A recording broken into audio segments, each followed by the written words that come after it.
All right, so go on whatever this thing is called. I'm looking for Instagram. that. All right, I see us. Well, I see You you. can hear me, right? I can. Okay. Because I muted one so that I can hear you on the other. Let's see. Hi. I don't know how Hi. you can request to join though. Um,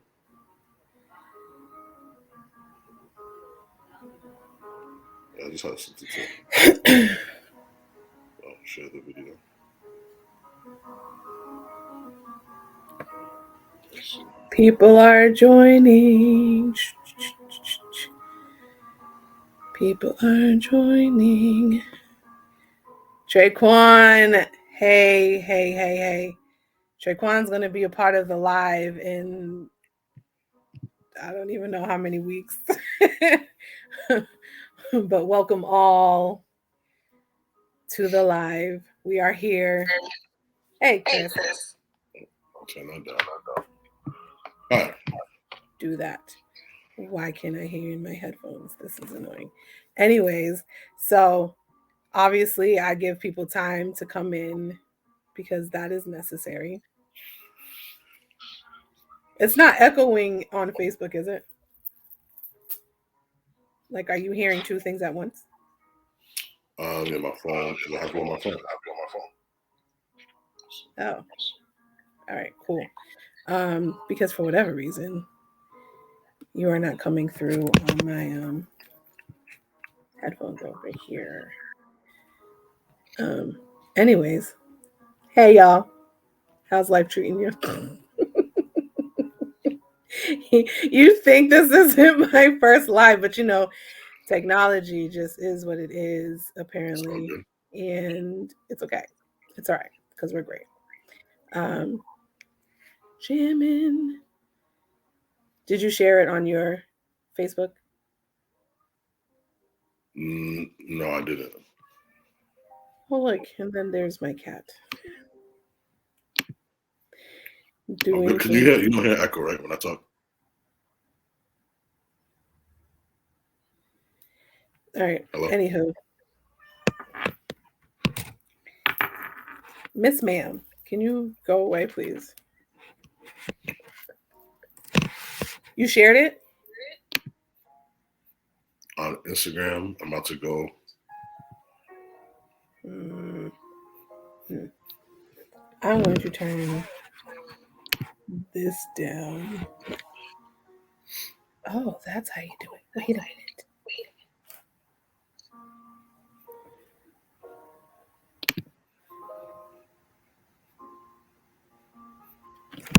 Oh shoot! Hold on. All right, you know what? Whatever. Just gonna have to try this again.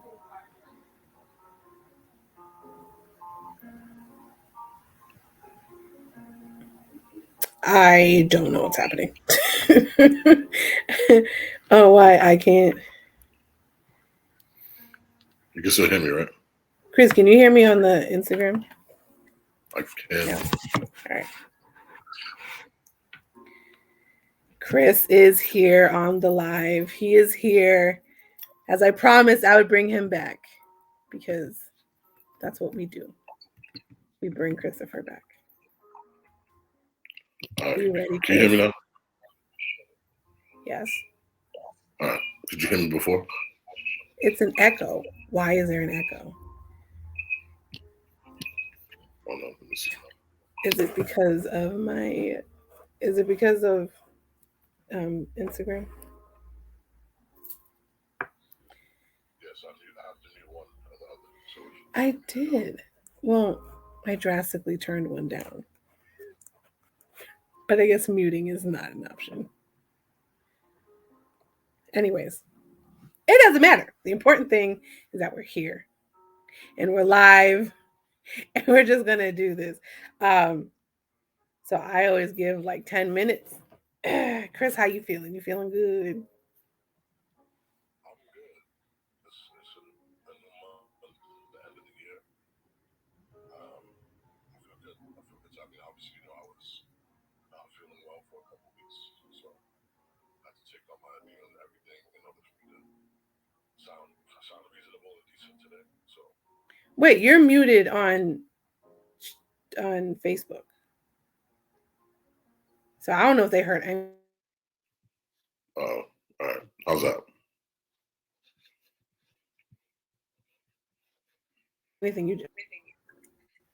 Oh, not my stuff kicking out. How's that? It's great. I just hear you twice because my phone isn't registering in my headphones for whatever reason. Can you hear me twice? Uh, yeah. Oh, all right. Anyways, so I'm just gonna get through the introductions because we have a lot to cover and I really don't want to be here like all day. I'm really gonna try to keep it to a few minutes, like 35 minutes, 45 minutes, you know. But the conversations get good, but it's okay because I'm gonna bring Chris back like a few times. Anyways, so welcome all, whether you're watching this live or whether you're watching this on rebroadcast. But I am here today. This is episode one of many. It originally was just supposed to be four. It was just supposed to be from now until the end of the year. But then, I put out the ask and I said, hey, who wants to be a part of it? And then four other colleagues, friends, whatever, associates, they kind of reached out. So this is episode one of at least eight of Black Man Heal. The That's a reason good why thing. I decided to do this is multiple reasons. One of them, I have, some strong male figures in my life. I have a lot of great friends, obviously, a father, and I have brothers. And something that I'm learning that is difficult for me is how to show up for men, show up for the men in my life. And then on top of that, being a mental health worker, I am also realizing that it is very difficult for men to feel seen and heard. Um, Safe spaces aren't often created for men, especially Black men. So I said, I'm going to use my platform to do that. I also wanted to open the space because I know I'm not the only one who is struggling in trying to create an avenue and create a space for the men. So, who better to start this off than a friend of the show? Yeah. This show, like this is a show, whatever this is. Everyone has seen his face before. If you are new to a Fighting Chance Counseling Services, Chris has been here a few times. And so, I can always give the introduction like he's an AD at a group home for teen males. He is a spoken word artist. He is my very, very, very, very, very good friend. He is now a father to my I know. lovely niece. She's adorable. And he is a mental health advocate. As you can see, he has letters. He graduated last year 2020. Well, 20 we celebrated last year. We right. celebrate every day, actually. 2020 is a thing. He graduated with his bachelor's in social work. If I miss anything, Chris, feel free to introduce yourself to the people. Obviously he's a Black man because that's why we're here. Good. Um, I mean, Jermaine hit everything pretty much on the head. My name is Chris Melville. Um, I am a bachelor of social work. I'm not licensed yet. However, the field of mental health is something I'm very passionate about. I've written about extensively. I've studied extensively. And not only do I write and read on it, I practice it now in my 26 years daily. So I'm happy to be here, and this is a discussion, a conversation. This is what we do often. So now we're just letting you guys into on the conversation. So I'm happy to be here. Thank you. Yes. I mean, Chris hit it on the head. Like me and Chris Yeah. have deep conversations all the time. Right? And so it is only fit that I bring on Chris. I am going to bring on my other best friend. His name is Darian. He's probably watching on one of these. he is I think another he's on reason Instagram. why I see him. he's on Instagram. Hey, Yep. friend. Um, he he is a part of the reason why I have these conversations because I don't know, there was just a moment in time where I'm just listening to the trials and tribulations of my friends. Like, yes, obviously, worldwide, there are problems that are happening in the Black and Brown community when it comes to mental health, obviously, or just regular, like living while Black. That's a thing. Um, but it hits different when it's home, right? And so I would have conversations with people like Chris and my friend Darren and just a lot of people.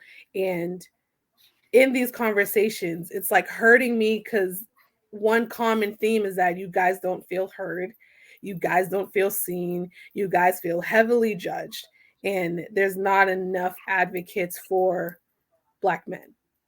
And as a woman, I want to be able to say, I see you, Black man. I hear you, Black man. You matter. Your life is here. And this is why we're doing this series. So, obviously, Chris, you have an experience, obviously, just being a Black man, but also Mm-hmm. in the mental health field. So, I have a series of questions that I'm going to go through. Again, I'm going to try to be mindful of the time. Mm-hmm. But can you speak to what it is, what your experience is in as a mental health worker, as a mental health advocate? Like, what are themes that you're seeing that's going on in the world that is not being addressed? Um, I mean, that's a great question, and that's something that, especially in the last few years, I've had you can hear me, right? Everyone can hear me. Yeah, you're good. Can you hear me? Okay. Yeah. Just in terms of the last few years, thinking about the pandemic and mental health and this idea of self care, and taking care of our minds and not only just our bodies. I think right now the space that uh, mental health is in is a positive one and it's a positive direction. However, it's still not reaching all the communities that it needs to be in.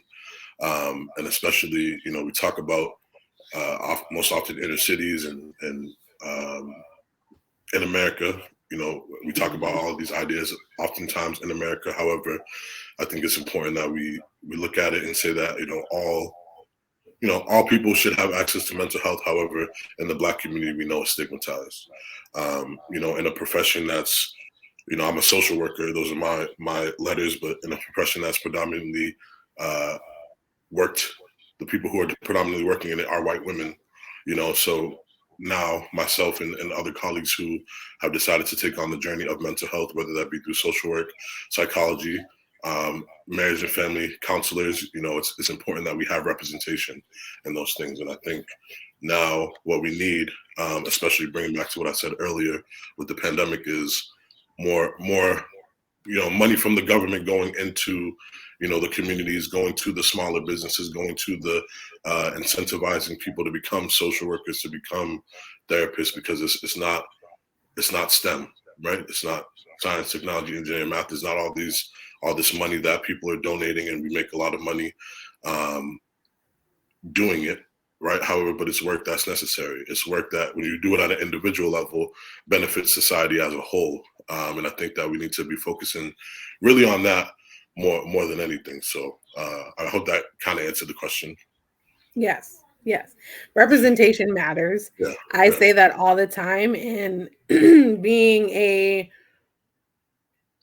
clinician of color, I'll say, Mm-hmm. being a clinician of color, it has drastically changed how my clients viewed mental health because, a lot of people don't go into counseling because they're like, what does a white person know about my experience? Then when Right. they see my face and they're like, oh, well, I guess I can't use that excuse anymore. It's like, no. I mean, we only make about like 4% of clinicians, unfortunately, um, nationwide. But I think the more we are here, the more Mm-hmm. likely we are able to get people into the office or at least having the conversation, which, I always promote starting the conversation here. But that kind of leads to my next question about like narratives. There are narratives, there are stigmas that prevent a lot of people of color, especially men, Yeah. from walking into the doors to receive the help that they need. And so, again, from your experience, what are these narratives that exist that we seriously need to break down and make sure that we do not continue, that is preventing us from getting help? Now, whether it be because of, financial reasons or Mm-hmm. resources that aren't available in certain communities, obviously we know that's a thing and we are trying to work on figuring that part out. But Yeah. before we get to the resources and the financial access, let's talk about the mentalities and the ideologies that are preventing Mm-hmm. brown folks from getting into the spaces where they can get help. Absolutely. I can take this. I can take this as far back as we need to, but what I would say is I've recently adopted a philosophy that I stand by, and I have no problem explaining it deeply or further if people need me to. But I believe all Black people, at least all Black people in America, all brown people in South America, should seek out mental health services. And I'm not saying that we all suffer from illness, but we're in a position where we came to a country or we were placed in a country, whether by force or by choice, and it's not necessarily our native place, right? And so then we're Mm. taught these lessons or things, or we given these languages and cultures and traditions that aren't necessarily biologically what we are accustomed to.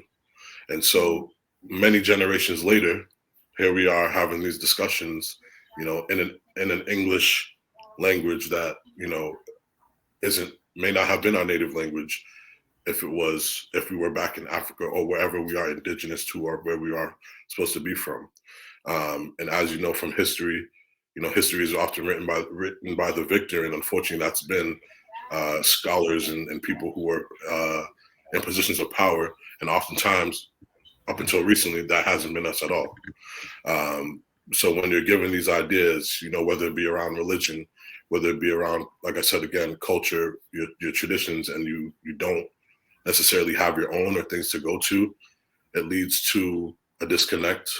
I believe, and we can discuss, I think you can discuss this a little bit more on a spiritual level, but it leads to a disconnect mentally, spiritually, and physically, if we want to get into that conversation as well. Um, so I think a lot of the stigmas, as a Black man growing up, I was born um, in the mid 90s, 96. Um, and a lot of what I learned as a lot of what I learned as a Black man around mental health and all those things, um, it wasn't a conversation. It wasn't something that we talked about in our family. It's one of those things where, again, you ask someone how they're doing and they say okay, when in reality that okay is my bills are late. The person that I'm in a relationship with, I'm worried about that. I'm worried about how I'm going to pay for this. I'm worried about all these other things. But let me just say, okay, when in reality, we're not okay. And I think now this kind of practice of mindfulness that people are talking about as self-care is important. However, I know growing up, um, a man's quote unquote a man's perspective, as a child, I wasn't a man. I was a boy. I was a young boy, and a lot of the lessons and things I got from uh, around mental health and emotions and feelings and stuff were from my primary caregiver. And I know for a lot of young men, that primary caregiver is our mothers. Our mothers or the women in our lives. So we often don't have or we often don't get the capacity to learn about or see male experiences and know exactly what it means to be quote unquote a man, or what it means to be, how do you express yourself, as opposed to being angry and upset and resentful or given a silent treatment or passive aggressive, to speak on the things that bother you, or to stand up for yourself. And those are the lessons that I know I missed out on for a significant amount of my childhood into adolescence, that I focus on every single day. And again, as a mental health worker, I do have my own therapist. My therapist is a white woman, and the reason why I'm comfortable speaking to her is because she is a social worker, and I know the amount of work that it's taken her to get to where she is in terms of her degree, because she has a doctorate in social work, so we can connect on that level. In terms of her not being black or race and all those other things, I think we have a lot of support and awareness and spotlight on the racial issues that are going on right now in America. So we're not, that's not, for me, that's not neglected. I don't feel like I can't talk to her about that, because again, I do have um, men in my life who I do speak to regarding these issues. I do have women in my life who speak to these issues, but I think just getting past the idea that, men don't cry, those kind of stigmas, or have feelings or show emotion, or, you might say they're not shit. It's kind of just like, what do you, we're all human beings and we all have human experiences, and whether or not, and a lot of people carry pain and have trauma, and how they express that to the world may be very unhealthy. However, they may not have the information or resources to express it any other way. Um, Mhm. and I know that was a long little rant, but This episode is about you, sir. So if you go and take the whole show, that is totally fine because I am just here to narrate. I think hitting upon the fact that there are often absent fathers in the mhm, homes, I hear all the time, like, I wasn't raised by a man, so I don't know how to be a man. So mhm, oftentimes, unfortunately, that means mothers and women are stepping up. mhm, Um, but that leads to my next question, right? Sometimes, as female, as women, whatever you want to say, showing up for men is hard.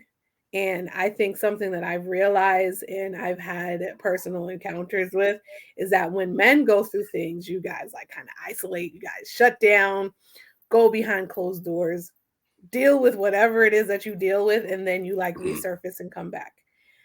Um, this might be more of a like selfish kind of thing, mhm. but I think if I am one of many women who struggle with like, how do I show up for these Yeah, men in my life, right? Because we all have brothers, fathers, uncles, uh, husbands, boyfriends, that kind of thing. And my question is, how do women show up for men in an effective way? Like, how do mhm, we create this space? Like, what does a safe space look like where you feel like I can walk into this space and I can emote, I can be vulnerable, I feel safe enough to share, and then I feel like I'm being carried in that moment, not just pitied, but I'm feeling right. carried and embraced. Um, and I took, when I was reading the questions earlier, I took some time to kind of answer this, um, and I'll say I do want to read what I wrote, and then I'll expand upon it. I did say, again, like, I'm not a licensed social worker or a relationship coach, but what I can say that has worked for me, and does not apply to any gender, but it's to set boundaries like within your life, um, and you set those boundaries and communicate, because people make mistakes. Men make mistakes, children make mistakes, women make mistakes as well. And what I will say is just being gracious and intentional, like you said, prefacing, having, being in the position that I'm in now, at work and in life. I've gotten to where I have by having a lot of difficult conversations, and I think people often have a hard time being uncomfortable because you don't know what to do with that energy, or you don't know what to do with those emotions that come up. We get stressed out, we get into our fight, flight, freeze mode, and it's one of those things where, um, having control over the moment and the emotions, and being intentional and saying, well, I feel really upset right now, but I'm uh, trying to communicate something that is important to me, or I'm trying to communicate something where I don't want to be judged, but I have to share, right? And oftentimes we may not have those social skills in order to do that, and and those emotional, I would say, emotional intelligence cues to do that. Um, but as far as, I wouldn't, to give directions to women, I would just say, be gracious and be intentional. Um, because intention is everything, impact is everything as well.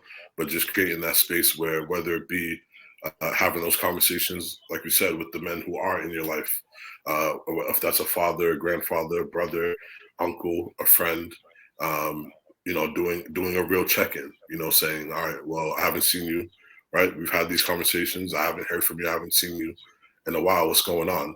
And it's been, oh, I've been busy. Busy's not really, a good answer. It's more of what's going on below the surface, or, oh, I've been dealing with this, or, oh, I'm now a new father, so my time has been occupied doing that, or, I'm trying to change a habit that I had before, and it's not going well.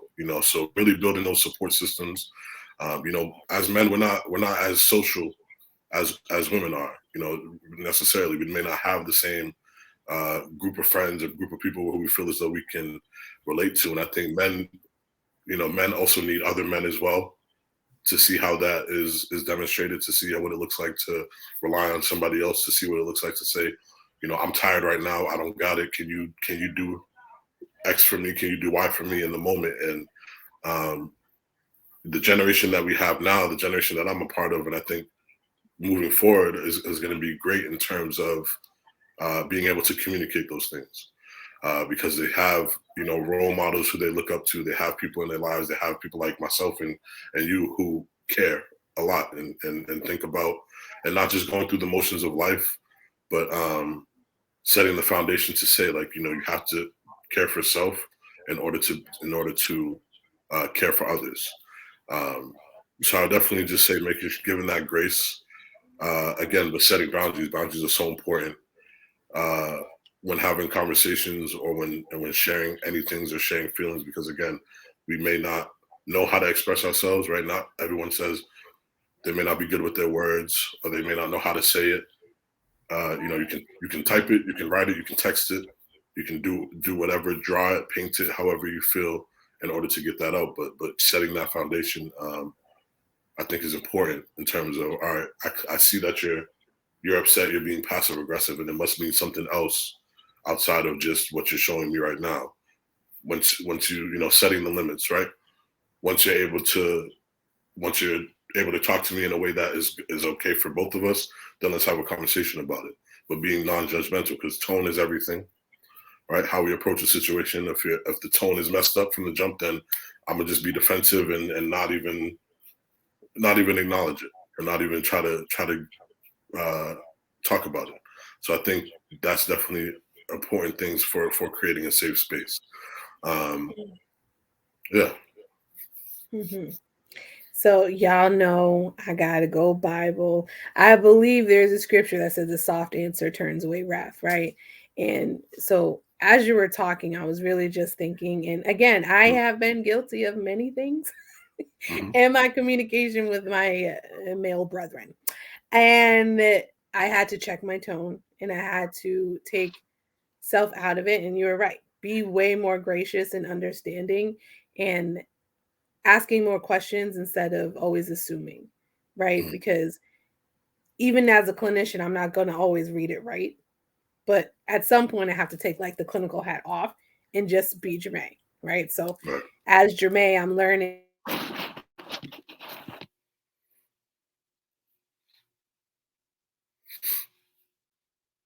how to communicate that are being received better, right? And I swear you're looking at my notes and I don't like it, Christopher. But anyway, Nah. um, because there were two things that I definitely want to touch upon. One of them is emotional intelligence, right?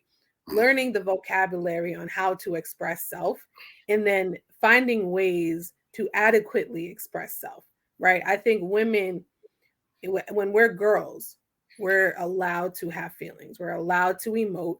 We're allowed to figure out what is this thing that I'm feeling, because we're not told like, man up, shut up, like stop crying. We're allowed to do all of that.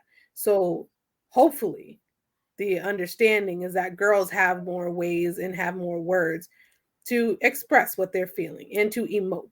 We have the space. We are granted the opportunities to emote. Where men, it's almost like you guys are shut down. If it's not anger, if it's not support, and if it's not happy, it's like we don't allow you guys to have the space to just be and feel and emote, Mhm. right? I like what you were saying about artistic expression. Obviously, as a spoken word uh, artist, Mhm. you know how to beautifully, might I add, put words together to kind of express, like, this is how I'm feeling and this is what I was raised in. The title of Mhm. this episode is "The Tired Black Man," which I did take from one of your poems or spoken word Oh, pieces. I don't really know what you thank call you. it. You didn't peep. Okay. All right. Anyway, but I think there's a way where we have to allow men to develop the language. And as women, we can't get so frustrated when it's like, because, we are communicators. We like to, so tell me, what are you feeling? And when I had to learn that when a guy goes mute, it's not because he's ignoring me. It's like, I don't have the word for that. Like, I know basic emotions. I know fear. I know anger. I know sadness. I know joy. But the deep stuff, uh, I don't know. So if he wasn't raised and allowed to have that space, Yeah. how do you develop the language? Right. And then the other part that I kind of want you to touch upon further is community, right? Mhm. Women, we have groups, we have luncheons, we have uh, like advocacy groups and programs strategically created for us, especially women of color, because, it's a struggle out here. But I always wondered, how do men show up for men? How do men support, carry, uplift, empower one another? Like, Mm. I think we all look at it like what we see on TV. Like, if it's not around sports and in the locker room, like, like, other than those things, like, you don't really see it. So, Yeah. what does community look like for men? And do we need to do more? Is there more that needs to be done? How do we do it? What does it look like? Talk to me, Chris. The answer is yes, yes, and yes. We do need more of it. We do need more spaces where. Um, so what I'll start with is this. I think there is a kind of negative division when it comes to men and women, especially black men and black women. And I feel as though uh, we have been taught to fear each other or to have hatred towards each other, and a lot of the emotions that people may feel may not be from them. It may be from their mothers, maybe from their grandmothers, maybe from their aunts who told them a story about a situation, a man that they were dealing with. It may be about something you heard in your family. So if you're letting those ideas and perceptions shape how you view men, and if you see me and you see me as a threat, um, that's kind of the wrong. We're off on the wrong foot already. Um, because again, as a man who was raised in a family that has majority women, um, I think it's important that we see each other and we respect our differences and we appreciate one another for what we have. When you look at every other race of people or populace of people, they don't have the amount of hatred or negative things to say as black people do.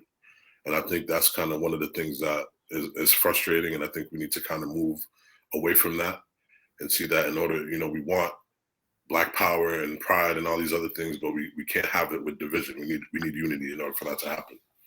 Um, but in terms of spaces outside of sports, outside of um, I would I want to say this in a way outside of things that may be considered hyper masculine, right? We think of it's football season now, it's basketball season, all these other things. Once and nothing is wrong with anger.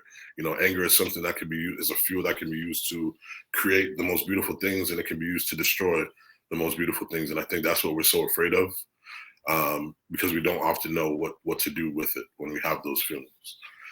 For me, social media plays a big role in everybody's life and in our lives today. So I think the influences that we're looking at and who we call our idols, I always ask, and someone always used to ask me, it's like, who are five black men who aren't famous that you look up to, right? Or who you model out yourself after, and if you don't have any, you should probably make it a point to go and look for them, and look for them intentionally. When I say look for them, in your community, right? Whether it's at church, whether it's at school, if you don't have those things, going to community events or creating your own events. And I think it's important that we do those things, because no one's going to do it for us, right? No one's going to walk up to you and say, oh, how is your, do you need someone to talk to? Come talk, and if they are, you're going to look at them a little bit sideways and say, like, nah, I don't know you, right? But we need to create those opportunities for community, because you'll get there faster alone, but you'll get there further together. And I think that's something that, as men, we need to realize. And again, I've been blessed with so many wonderful women in my life, and so many wonderful men too, who recognized something in me or saw something in me that said, Chris, I see you, whether it was my science teacher in middle school, who I used to hang out with the kids and used to try to be a class clown and all those things. He said, pulled me aside one day and said, I see more for you. I see more for you. And that this man doesn't know me. He has nothing, no type of responsibility of me, but he took responsibility of me and took accountability of me. And I said, you know what? Every time I go into school, I don't want to disappoint, because I know I'm a straight A student. I know I'm capable of doing all these things, but I want to make my friends laugh more. Do I want to make my friends laugh more? Or do I want to be, make my mother proud, and all these other things? So I think, kind of thinking of it in that way, we're not threats. We are human beings, just like you are, and we're trying to create community. Is important. Is definitely important, and I'd love to see more uh, mental health panels, mental health talks. Um, really, just having conversations about the things that it takes for us to survive. It's not, we're not having mental health exclusive of everything else in the world. I know we're struggling. There's there's trillions of dollars in Black people in the Black community, but we don't see it as much as the other communities. So it's really about how we can make ourselves and improve ourselves for the betterment. My whole thing is, I don't maybe America is not the place for us to do that. Maybe it's somewhere else in the world. And really having those conversations to see where we are accepted, because you want to be places where you're celebrated, and this country makes it very hard for us to celebrate each other, and not be jealous and envious of each other. But I would love to see that in the future. Mm-hmm. I mean, finger snaps. Mm. This is not that technical platform where we snap, but I'm going to snap because I think what you said is so rich, right? And it's a historical thing. Mm-hmm. Like I had this conversation uh probably with Darren because I talk to him all the time. But we were talking about like colorism. And colorism was, it didn't start with us. It's like we were taught to hate based on the color of your skin because the darker skins were outside in the cotton fields trying to figure out like they get to be inside where it's nice and warm, and dark skin is always equated to the ugly skin and light skin is beautiful, but they don't understand both sides. Either way, we both were slaves. We both were being mistreated. We both were out here being raped if you're the women, lynched. Like the fact that things just continue, like we just kind of take what was done to us and we just kind of continue the pattern. And it's not Mm-hmm. until we have these conversations where it's like, we need to do better as a community. We need to do better. And as men, it's like, not like you were saying, not a lot of people show up for you guys, including yourselves, right? So it's finding a space, and this is why I wanted to start this conversation. And I try to create safe spaces as often as I can to make sure that the men in my life do not feel overlooked or underappreciated and things like that. So we're coming towards the end of it. If you guys have any questions for Chris, feel free to drop them in the chat. Chris, I can't really see Instagram, so if something happens on Instagram, just let me know. But on Facebook, if there is a question you have for Chris, I'm going to ask him, 2 final questions. But if there's anything you want him to share, feel free to ask. But again, we're bringing Chris back. Chris is going to be a face that you're going to see all the time. Yeah, this is for 40 minutes in. This is short. This is nothing. So, Chris, one of the questions that, or it's not really a question, maybe it's a statement. Mm-hmm. I'm always one to give a charge for action.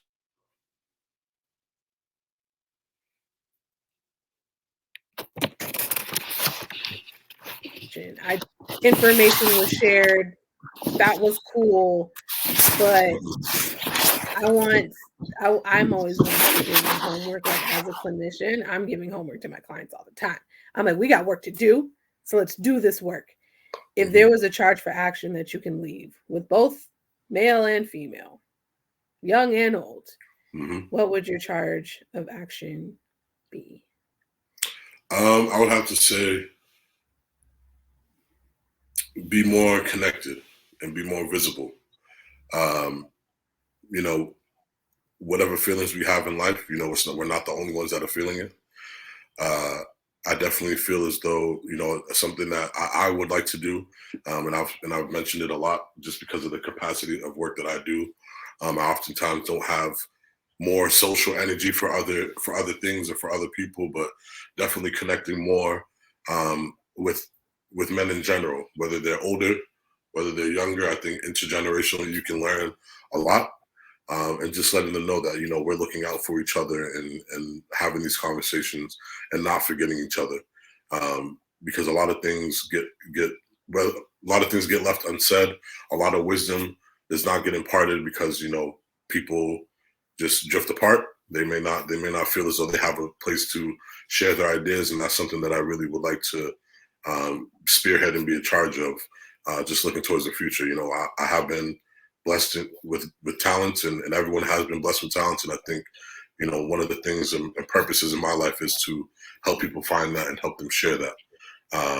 So definitely just connecting people, and especially men, more to make them know that this is a safe space. I'm some if you feel as though you don't have someone to talk to, I'm definitely someone that we can have a conversation and discuss around, because my whole thing is forward. My family has done a significant amount of work to get here from where we came from, in the Caribbean, and that's something that I take seriously in terms of not messing up my last name and making my last name mean something, because my family means everything. So, yeah. I like it. I like it. So, I did mention before that you are a new father. And, Mhm. it's still fresh, I'm sure, but nonetheless, you are a father. So, and I know you said, your father wasn't exactly 100% always available in your life. So, Yes. um, what was the journey like realizing that you are going to be a father and maybe not having the tools, maybe not having the understanding of how to show up as a father? And you're just Hmm. not a father, you're a father to a daughter, right? And Right. so, sometimes that's very different from being a father of a boy. Um, Hmm. can you speak to what it was as Chris was sitting with himself and he said, I am going to be someone's father? Fear. that's the that's the biggest thing. I mean, fear. Just because I've the type of person that I've always been, I feel as though I have to do things in line, right? I should have had my own home. I should have been married. I should have done all these things. When in reality, once my daughter was born, the only thing that she needed was love and care. Her diaper changed and to be fed.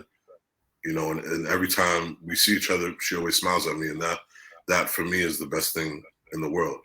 But it's still fear, right? This whole idea of the world that we live in is unstable. We don't know what direction anything is going in. We don't know sometimes who we can trust, who we can not. Um, but I'm also excited. There's that fear of the unknown, but I'm also very excited because um, I know I've gotten to where I have been with the people who I have around me, and me being who I am. So if I had me when I was a child, there's no telling what I could have been, or who I could have been. And I think that's the most important thing, and especially coming from two great people, making sure that uh, she knows where she comes from. She knows that wherever direction she wants to go, she can do that, and to definitely have discernment over, people who come from a home that has love and people who don't, because I feel as though that's the biggest thing that we don't often. Um, children, as you know from school and our work, uh, children show everything that they see at home. That's who they are up until they get to their adolescent age. So understanding that if they not everyone comes from a loving home, but it doesn't take too much to be compassionate towards people who may not show that back to you. So other than that, I mean, it's been she's 10 months now, going on a year. It's been a very interesting journey, and it's going to be it's a lifelong journey, but we'll do it together, and that's what's most important for me. I love that. I love that. Well, we have reached the end for now. For now. Chris, of course, I'm always going to say I appreciate you, Sarah. Thank you for being bold enough to share your story and your experience here. I, of course, had more questions, but again, you will be back. So please let the people know how to connect with you, where you're at, all of your handles and stuff. I'm going to Yeah. share that. Well, at least on Facebook. We'll get to Instagram. Let the people know where to find you. What do you have coming up? Is there anything that you're doing? Any shows? Any releases of any books? Spoken Um, word pieces? I mean, for right now, I'm in a transitional phase. I'm always creating. I'm always thinking of things that to share next. I will say I do have two books that were written during the pandemic. The first one is Marigold Love Poems, and the second one is His Story Black. There will be a new book coming next year, but I won't speak too much on that yet. However, you can find me at Instagram and Twitter, Chris CHRSX Heals HEALS, and then on Facebook, my name, my government, but Chris Melville. That's spelled MELVILLE, and then I have links to my link tree and my books and all those other things. But yeah, I don't want this to be the last time that I'm seen. I definitely want to be more visible, like I said, and more transparent and open and connect with more people, because I think, I love to learn. I'm not just in school, but learning in life is what's most important. So I appreciate you giving me the chance to share tonight, and for everyone who's listening, I appreciate that. Awesome, awesome. So this is just episode 1. We will be back next week. I am bringing on, I call him my little brother. We fight like brother and sister. He is a minister at my church, an associate minister at my church. He is my vice president of the young people at my church. He's an amazing human. He is now a teacher of, I think, history at West Junior High in Brockton. His name is Uzziah Hilliard. We will be doing this live next week at 7:30. Again, thank you guys so much for coming on.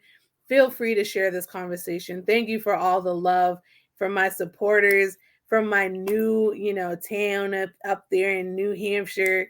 Carrie, I love her. Latanya, she is great. And of course, she calls herself Lilac.